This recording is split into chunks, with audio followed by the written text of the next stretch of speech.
Kunisomesha alinisaidia sana, lakini hiyo story ya kusema kauza nyumba 3 kwa ajili yangu, jamani, haizikuwa 3. I think zilikuwa nyumba 2, moja aliuzaga kipindi ambacho naumwa, maana yani alikuwa hapendi kuniona napata shida au na huzuni kitu gani nimekosa wiki na hiki, afu kipindi kile alikuwa kashastaafu, kwa alikuwa hana hela. Kwa nilivyoumwa tu ndo akauza aliza chuo. Ningemleaje yule mtoto?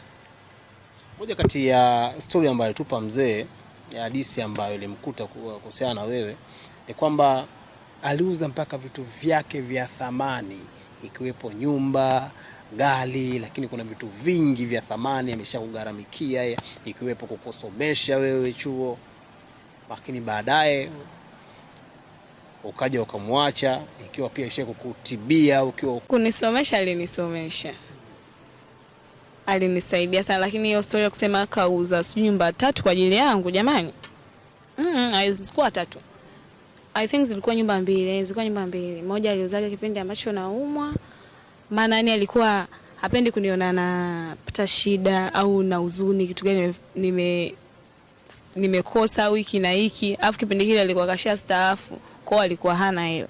Kwa nilivyoumwa tu ndo akauza. Una hali mbaya, unaumwa, unaugua, lakini baadaye ananistendia, yani alikuwa ni kila kitu kwangu. Kwa lile jambo limenitokea bado nilikuwepo naye kile kipindi. Kwa hiyo ilinibidi, ilinilazimu niendelee nimdanganye, nimwambie kwamba ile mimba yake lakini sio yake. Ulimdanganya mzee? Nilimdanganya kwa sababu ya kuendelea kupata vinono vya kwake. Maisha yalikuwa magumu. Ningeelea ule mtoto, ningeleaje kipindi kile, afu ni kwa bado sijama kanisomesha, ila ndo kila kitu nilichokuwa nakitaka alikuwa ananipa na zaidi.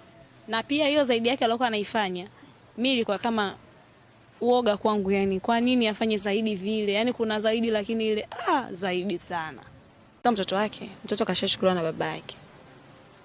Kwa hiyo siwezi nikaendelea kumpa kitu mtu ambacho sio chake. Huo ujauzito aliokuwa anaolea ulikuwa ni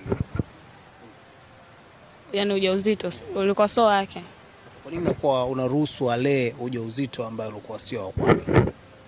Kwa sababu babake alikuwa hana uwezo wa kunilea. Afu nilikuwa naye kwenye mahusiano, pia alikuwa ananisomesha, ndani nyumba moja. Kwa ajili kashazokaa na pesa nyingi, hawezi kukaa na pesa ndogo, afu nikopo na umu. Na yeye pia yuza tu kwa ajili nilivyokuwa nataka niende chuo. Ila kusema ya 3 na